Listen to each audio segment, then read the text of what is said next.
हाँ तो प्यारे बच्चों, आज हम चैप्टर के बारे में बात करने वाले हैं जिस चैप्टर का नाम है some basic concept of organic chemistry. और इसमें हम जो बात करने वाले हैं वो करने वाले हैं इंट्रोडक्शन पॉइंट के बारे में, यानी कि इंट्रोडक्शन लेक्चर है। और ये लेक्चर में ये नहीं कह सकता बहुत बहुत बहुत इंपॉर्टेंट है, पर आप लोगों को बेसिक नॉलेज होना बहुत जरूरी है हर चैप्टर के बारे में, राइट। तो आज के लेक्चर को शुरू करते हैं। मेरा नाम है सुमित होतकोसिया और ये आपका प्यारा सा ब्यूटीफुल सा चैनल प्रवी विद्यापीठ।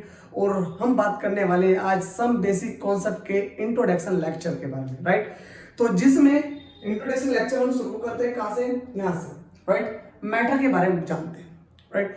तो मैटर आप लोगों ने class 9th, class 10th, class 11th, class 12th, जब कभी भी आप लोगों ने बेसिक कॉन्सेप्ट को शुरू किया होगा केमिस्ट्री के बारे में, तो आप लोगों ने मैटर के बारे में पक्का सुना होगा, राइट।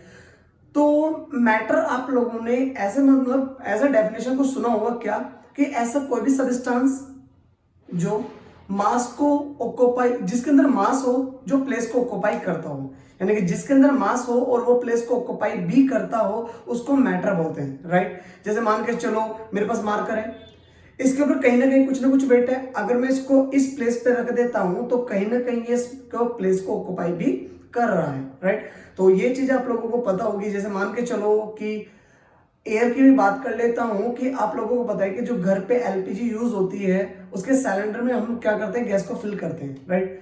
तो खाली सिलेंडर में वेट कुछ और होता है और जब गैस को फिल कर देते वेट अलग होता है, यस नो। ये तो आप सबके हमारे आसपास होने वाली सभी चीजें हैं, ओके। तो इसी प्रकार से हम मास की बात करेंगे तो खाली सिलेंडर का वेट कम होता है और जो फिल करने के बाद गैस को जो सिलेंडर का वेट होता है वो कुछ ज्यादा हो जाता है, ओके। तो प्यारे बच्चों, हम लोगों को पता है कि मैटर क्या होता है, कि जिसके अंदर क्या होता है, मास होता है और जो प्लेस को ऑक्यूपाई करता है, ओके। उसको ही क्या बोल सकते हैं, मैटर बोल सकते हैं। फॉर एग्जांपल मैं यहाँ पर एग्जांपल लिखना चाहूंगा। मान लेते हैं कि एयर, राइट, चेयर, ये भी एक प्रकार क्या बच्चों, मैटर है, ओके। तो यहां से शुरू करते हैं इसकी क्लासिफिकेशन को। Such a very very very important बेटा, यहां से इस लेक्चर के बारे में मेन इंपॉर्टेंट पॉइंट शुरू होने वाले, तो प्लीज अपने अपने पेन को उठा लीजिए और कॉपी को बाहर निकाल लीजिए और उस पे पॉइंट को लिखना शुरू कर दीजिए। मैं सच बोल रहा हूं कि इस लेक्चर को देखने के बाद आपको इस some basic concept of chemistry के जितने भी पॉइंट होंगे वो पक्का क्लियर हो जाएंगे इंट्रोडक्शन पॉइंट को लेके। बाकी आगे आते रहेंगे लेक्चर्स और ऐसे सपोर्ट करते रहिए दिल से, ओके। तो मैटर की हम क्लासिफिकेशन की बात करते हैं, ओके बच्चों। तो मैटर के अगर मैं क्लासिफिकेशन की बात करता हूं प्यारे बच्चों, तो मैटर को दो टाइप पे क्लासिफाई किया जा सकता है, राइट। एक तो फिजिकल क्लासिफिकेशन और एक आपकी केमिकल क्लासिफिकेशन, ओके। एक आपकी फिजिकल क्लासिफिकेशन और एक आपकी केमिकल क्लासिफिकेशन, राइट। तो फिजिकल क्लासिफिकेशन पे अगर मैं बात करता हूं प्यारे बच्चों, तो फिजिकल क्लासिफिकेशन के बेस पे हम मैटर को कितने पार्ट में बच्चों, तीन पार्ट में डिवाइड कर सकते हैं, राइट। एक तो कैसा होता है बच्चों हमारा सॉलिड होता है, एक कैसा होता है प्यारे बच्चों हमारा लिक्विड होता है, और एक कैसा होता है प्यारे बच्चों हमारा गैस होता है, राइट। तो फिजिकल क्लासिफिकेशन के बेस पे हम मैटर को तीन पार्ट में डिवाइड कर सकते हैं। वैसे एक बात सुनते हैं, क्या होता है फिजिकल क्लासिफिकेशन, हम किसी की भी फिजिकल क्लासिफिकेशन कैसे कर पाते हैं और क्या होता है फिजिकल क्लासिफिकेशन का मतलब। क्योंकि देखो आप लोगों को हमारे इस लेक्चर्स के अंदर बेसिक कॉन्सेप्ट भी क्लियर कराए जाएंगे साथ साथ, ओके। तो प्लीज फोकस बना के रखिए। देखो मान के चलिए कि मेरे पास ये कोई मैटर है, एग्री हो, ठीक है। अब इस मैटर में हम कहते क्या है, इसको मैं बाहर से टच करके देखता हूं, लाइक दिस। इसको मैं ऐसे टच करके देखता हूं, तो जब मैं इसको ऐसे टच करके देखूंगा तो मेरे को टच करने पर महसूस हो रहा है कि या तो ये सॉलिड होगा, या ये लिक्विड होगा, या ये गैस होगा। तो मैं ऐसे बोल सकता हूं फिजिकल क्लासिफिकेशन का मतलब होता है कि किसी भी पार्टिकल को टच करके एक्सप्लेन करना, और उसको बोलते हैं हम फिजिकल क्लासिफिकेशन, राइट। तो मैटर जो होते हैं फिजिकल क्लासिफिकेशन के अकॉर्डिंग तीन पार्ट में डिवाइड हो जाते हैं बच्चों, सॉलिड, लिक्विड और गैस, ओके। तो इसी प्रकार से हम केमिकल क्लासिफिकेशन की बात करते हैं। तो बेटा ये बहुत इंपॉर्टेंट है, आप लोग प्लीज इसको फोकस करके समझो। देखो ये सब चीजें किताबों में लिखी हुई है, पर मैं आपके सामने इन बातों को बिल्कुल इजी टर्म्स में, देखो मोर कंटेंट सिंपल लैंग्वेज, अपने लेक्चर का बस एक ही मतलब है, मोर कंटेंट सिंपल लैंग्वेज। तो उसी सिंपल लैंग्वेज में मैं इस कंटेंट को कंप्लीटली एक्सपोज करने आया हूं, राइट। तो प्यारे बच्चों ध्यान से सुनिए, केमिकल क्लासिफिकेशन के बारे में बात करते हैं। सबसे पहले सुनो होता क्या है। केमिकल क्लासिफिकेशन बेसिकली मैं ऐसे बोल सकता हूं कि किसी भी कंपोनेंट या मैटर की इंटरनल क्लासिफाई, मतलब कैसे बोल सकता हूं, इंटरनल नॉलेज को मैं एक प्रकार से केमिकल क्लासिफिकेशन बोल सकता हूं। ओके, तो इंटरनल मतलब मेरा ये हुआ कि मान के चलो ये मार्कर जो है आपका प्लास्टिक का है। ओके, अब ये जो प्लास्टिक का मार्कर है, इस प्लास्टिक के मार्कर की अगर मैं बात करूं, देखो आप लोग क्या कहोगे कि सर या तो ये मार्कर प्लास्टिक का है, पर प्लास्टिक भी तो दो प्रकार की हो सकती है, या तो ये प्योर प्लास्टिक है और या ये इम्प्योर प्लास्टिक है, या तो ये प्योर प्लास्टिक है या ये इम्प्योर प्लास्टिक। फटाफट ध्यान से देखो यार, मजा आने वाला। अरे कोई भी चीज होती है यार, या तो दोगली है या सच्ची है भाई, है कि नहीं। ओके, आइए फटाफट देखते हैं। तो केमिकल क्लासिफिकेशन के अकॉर्डिंग हम मैटर को दो पार्ट में डिवाइड कर सकते हैं क्लासिफिकेशन के अकॉर्डिंग। या तो वो हो सकता है बच्चों प्योर सबस्टांस, क्या हो सकता है बच्चों, प्योर सबस्टांस, और या क्या हो सकता है बच्चों वो impure substance. Is that clear, impure substance. Okay, या तो हो सकता है बच्चों प्योर सब्सटेंस या हो सकता है प्योर सब्सटेंस, ठीक है ना, इम्प्योर या प्योर। देखो भाई सीधी बात मैंने आपको बोला, क्या तो होगा प्योर या होगा इम्प्योर। देखो प्योर में तो जो हमारी बातें होती है बच्चों, अगर मैं प्योर की बात करता हूं तो प्योर में आपके काफी प्रकार के एग्जाम्पल हो जाते हैं, राइट। जैसे मान लीजिए कि मेरे पास एग्जाम्पल क्या है, मान लीजिए कि मेरे पास है एलिमेंट, ठीक है, ये भी प्योर होता है। मान लीजिए कंपाउंड, ठीक है ना, ये भी प्योर होता है। मैं एटम भी लिख देता हूं, वैसे इसी के जैसा होता है, ठीक है ना, ये मतलब यही होता है, तो एटम, ठीक है ना। तो ये सभी की सभी चीजें कैसी होती हैं, प्योर होती है बच्चों, ठीक है ना। अब इम्प्योर की बात करता हूं मैं, तो impure is the very very important, ठीक है ना। इम्प्योर का मतलब क्या होगा कि इम्प्योर के डेफिनेशन में मैं एक चीज बोल सकता हूं, क्या कि इसमें दो या दो से इन विच टू और मोर कंपोनेंट्स आर प्रेजेंट, ठीक है ना। उसके अंदर दो या दो से ज्यादा कंपोनेंट प्रेजेंट होंगे। तो बच्चों यहां से कहानी शुरू होती है, ठीक है ना। अब ध्यान से समझते बात क्या, देखो भाई हमारे पास इम्प्योर सब्सटेंस है, पर एक्चुअल में इम्प्योर सब्सटेंस तो दो प्रकार के हो सकते हैं, यस नो भाई। इम्प्योर सब्सटेंस आपके दो प्रकार के हो सकते हैं। देखो या तो वो क्या हो सकता है सॉल्यूशन, और या क्या हो सकता है वो मिक्सचर। ये बहुत इंपॉर्टेंट बात है, क्योंकि देखो मिक्सचर की डेफिनेशन आप लोग क्या बोलते हो, क्या बोलते हो कि दो या दो से ज्यादा कंपोनेंट को जब आपस में मिक्स किया जाता है वो कहलाता है मिक्सचर। और सॉल्यूशन की डेफिनेशन भी सेम है कि जब ये दो से ज्यादा कंपोनेंट को मिक्स किया जाता है उसको भी हम एक प्रकार का क्या बोलते हैं बच्चों, सॉल्यूशन बोलते हैं। तो दोनों में क्या डिफरेंस होता है और क्या इसके अंदर एग्जांपल्स हम ले सकते हैं, आइए जानते हैं। ओके बच्चों, देखो सॉल्यूशन में अगर बेसिक टर्म्स में बात करूं बच्चों, क्या होगा, देखो क्या होगा, मैं ऐसे बोल सकता हूं कि when components are completely mixed with each other, यानी कि जब वो एक दूसरे में पूरी तरह घुल जाता है तो उसको क्या बोलते हैं, सॉल्यूशन बोलते हैं। फॉर एग्जांपल प्यारे बच्चों, मैं एग्जांपल लेना चाहूंगा, जैसे मान के चलो शुगर और प्लस वाटर, तो इनको एक लिमिटेड क्वांटिटी में जब मिलाएंगे तो ये दोनों में मिक्स हो जाएंगे, तो ये क्या कहलाएगा, प्रकार का मिक्स सॉल्यूशन कहलाएगा, राइट। पर अगर मैं इसी केसेस में दोबारा बात करूं तो दूसरे किसी मिक्सचर की, तो होता क्या है कि व्हेन टू और मोर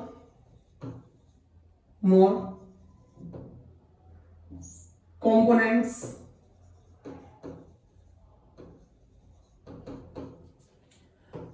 are not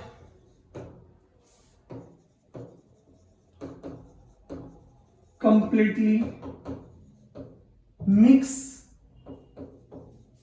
with each other,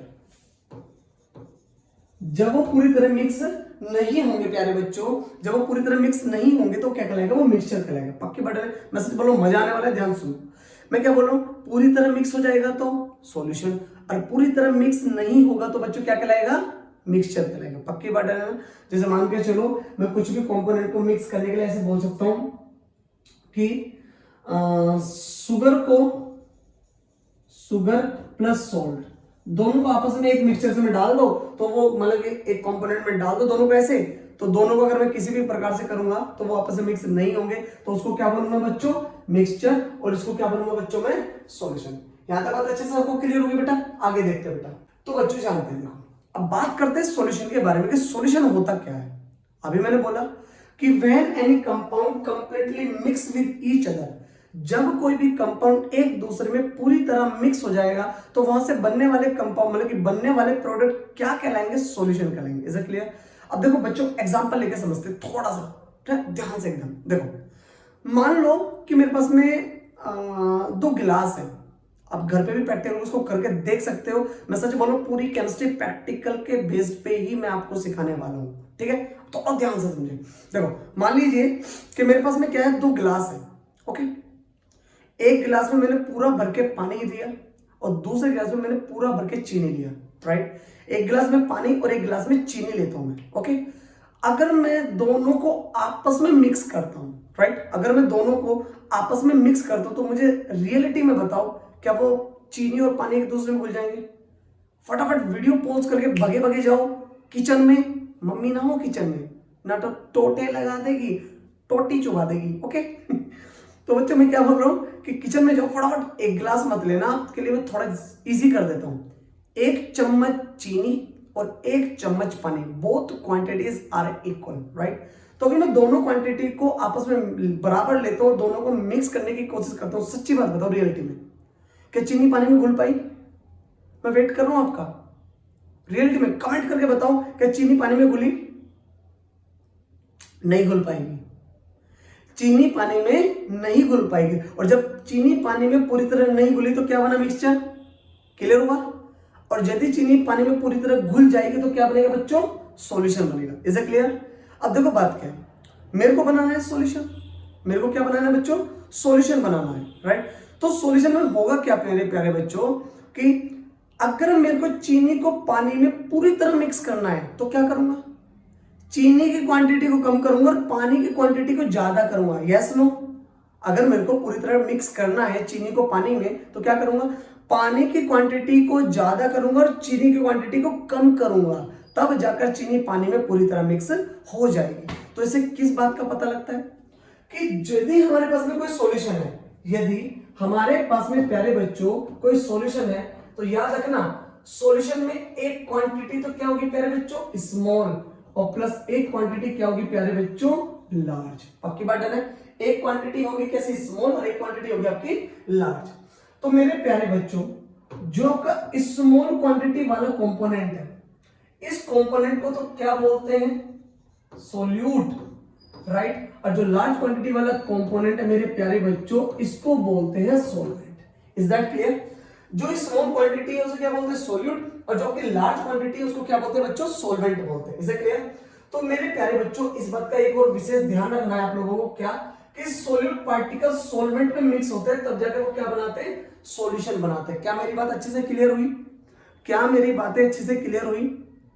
फटाफट स्पीड से देखिए बेटा, क्या क्या मेरी बातें अच्छे से क्लियर हुई? तो हमने क्या किया कि सॉल्यूशन के अंदर जब मिक्स मतलब सॉल्यूशन को बनाया तो उसमें एक क्वांटिटी स्मॉल थी और एक क्वांटिटी लार्ज थी, जिसमें स्मॉल क्वांटिटी वाले कंपोनेंट को बोलते हैं सोल्यूट और लार्ज क्वांटिटी वाले कंपोनेंट को क्या बोलते हैं मेरे प्यारे बच्चे, सॉल्वेंट बोलते हैं। ओके, तो ये बात अच्छे से आपको अच्छे से क्लियर हो गया होगा। तो प्यारे बच्चों होता क्या है, जब सोल्यूट को सॉल्वेंट में मिक्स करते, देखो कहानी यहां से शुरू होती है, प्लीज फोकस। जब सोल्यूट को सॉल्वेंट में मिक्स करते हैं तो मिक्स करने के बाद यहां पर कोई जनरेट होता है मेरे प्यारे बच्चों, कंसंट्रेशन। क्या जनरेट होता है बच्चों यहां से, कोई कंसंट्रेशन, ठीक है ना।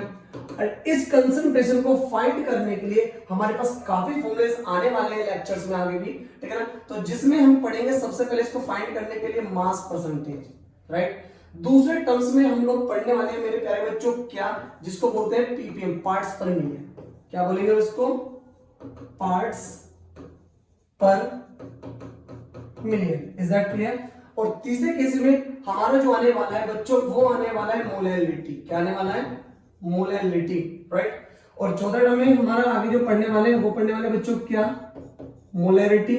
फिर क्या पढ़ने वाले बच्चों, क्या, मोल फ्रैक्शन। उसके बाद बच्चों पढ़ने वाले क्या मेरे प्यारे बच्चों, फॉर्मेलिटी, ठीक है ना, नॉर्मेलिटी।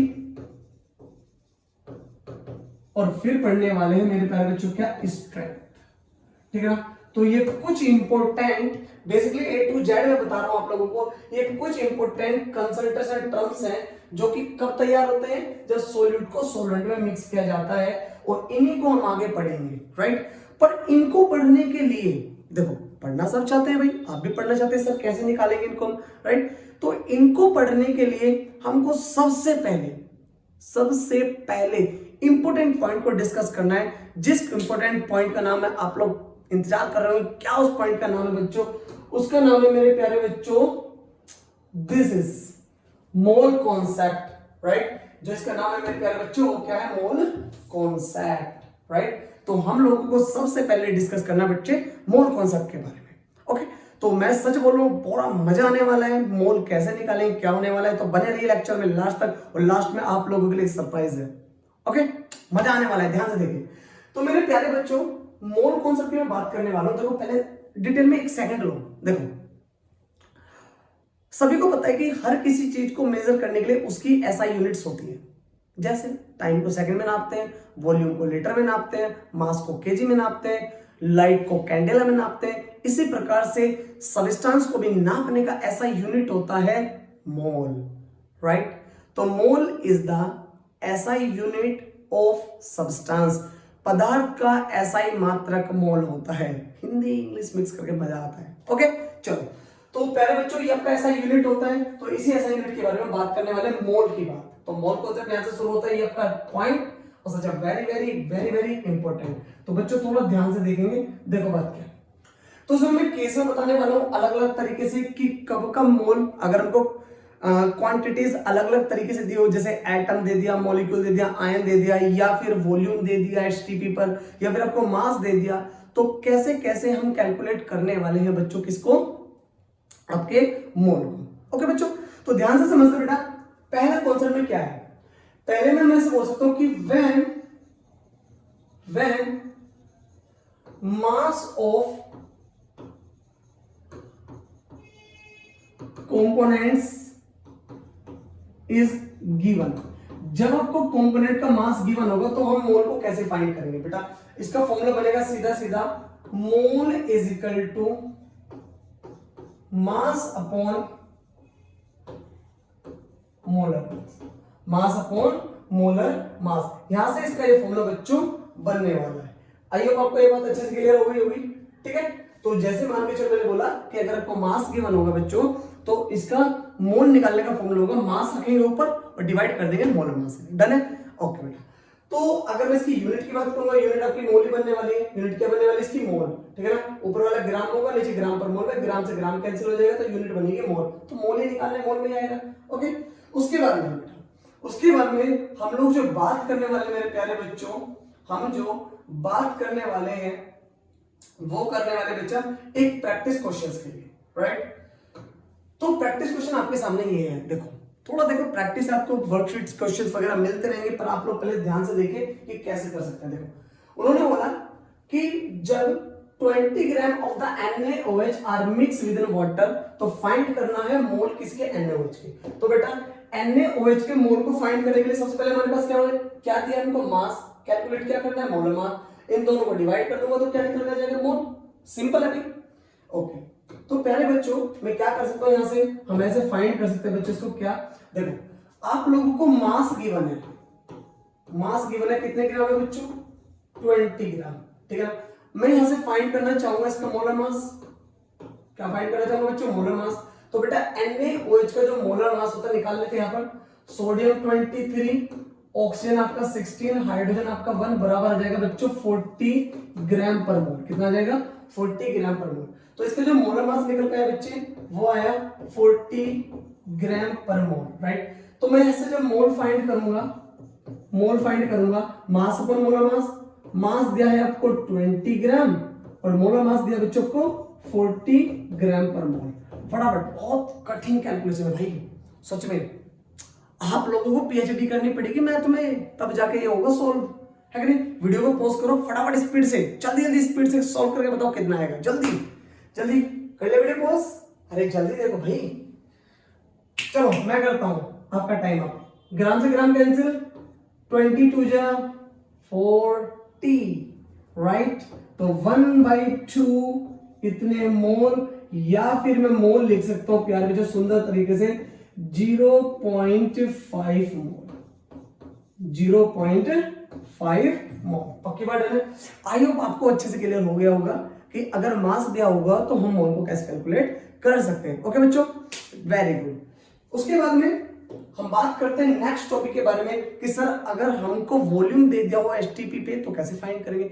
आइए जानते हैं कि when volume of components are given at STP, right. STP वो या एनटीपी दोनों पे काम करेगा, राइट। तो इसका जो फॉर्मूला होता है मेरे प्यारे बच्चों, इसका जो फॉर्मूला होता है वो होने वाला क्या, वो होने वाला बच्चों मोल इज इक्वल टू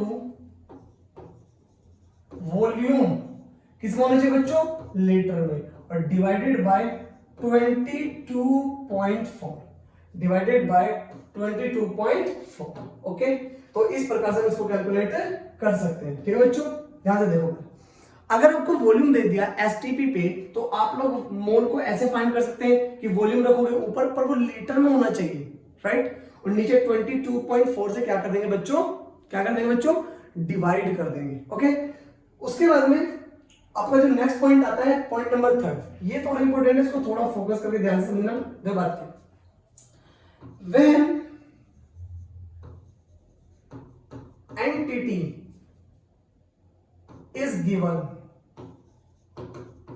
अगर आपको एंटिटी गिवन हो तो क्या बोलेंगे, देखो एंटिटी को रिप्रेजेंट करते हैं बच्चों एन से, ठीक है ना। तो इसके लिए फॉर्मूला क्या बनाएंगे बच्चों, इसके लिए फॉर्मूला बनाएंगे क्या, ये लिखेंगे mole is equal to entity divided by NA,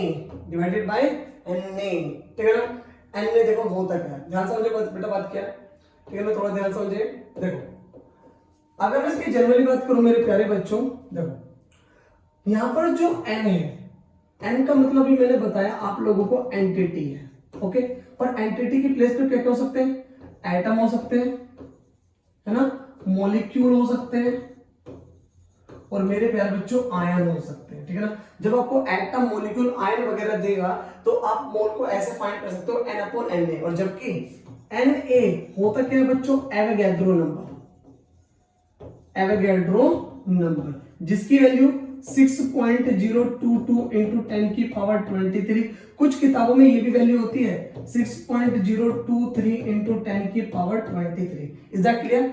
तो जब आप लोगों को एंटिटी वगैरह दी हो और आप लोगों को मोल फाइंड करना हो तो क्या करेंगे बच्चे, एंटिटी को रखेंगे ऊपर और एवोगैड्रो नंबर से क्या कर देंगे, उसको डिवाइड कर देंगे। एवोगैड्रो नंबर से क्या कर देंगे बच्चों, उसको हम डिवाइड कर देंगे। तो इस प्रकार से हम क्या फाइंड कर सकते हैं बेटा, मोल को फाइंड कर सकते हैं। आई होप इतनी बात आपको अच्छे से क्लियर हो रही है, सच में क्लियर हो रही है ना।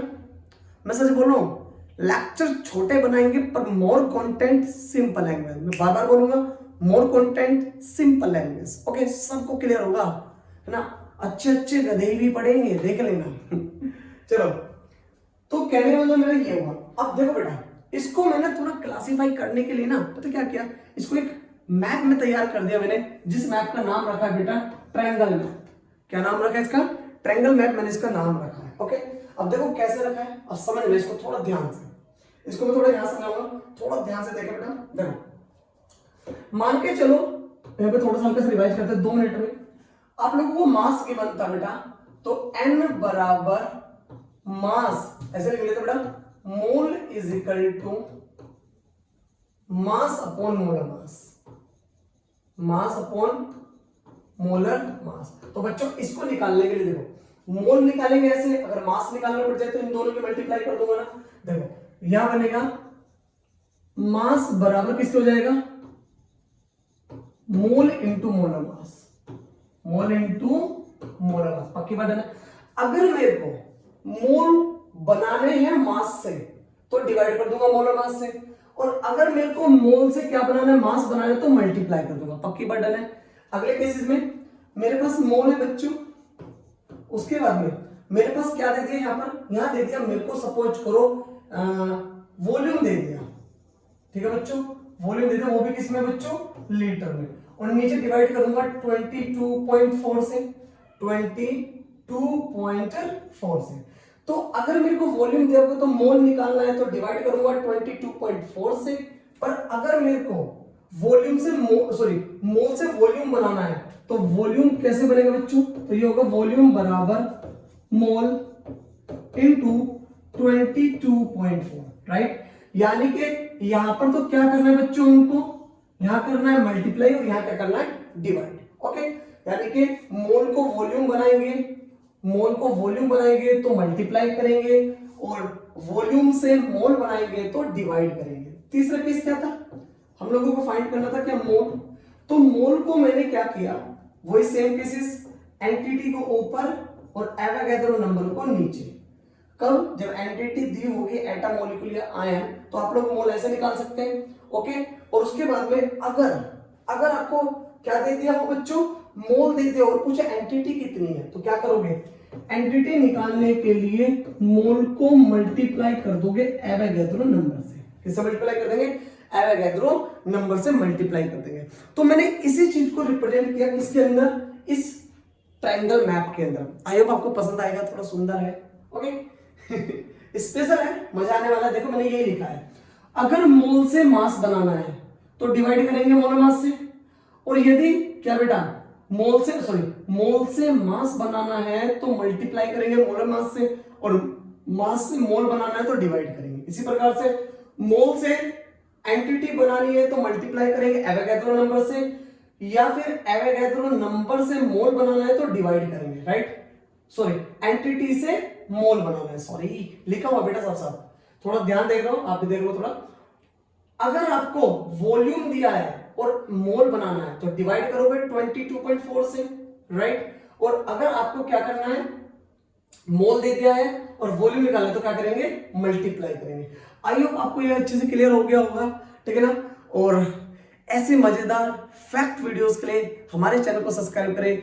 अभी तो सच बोल रहा हूं, शुरुआत है, बहुत कुछ आना बाकी है। लास्ट में एक बात बोलूंगा, क्या कि कामयाबी के दरवाजे भी उसी के लिए खुलते हैं जो इनको खटखटाने की ताकत रखते हैं। और वही बच्चे कहते हैं ना, जब तक तोड़ेंगे नहीं तब तक छोड़ेंगे नहीं। और लास्ट में आपको एक बात कहना चाहूंगा, जिसे मैंने आपको बोला था एक सरप्राइज है आप लोगों के लिए।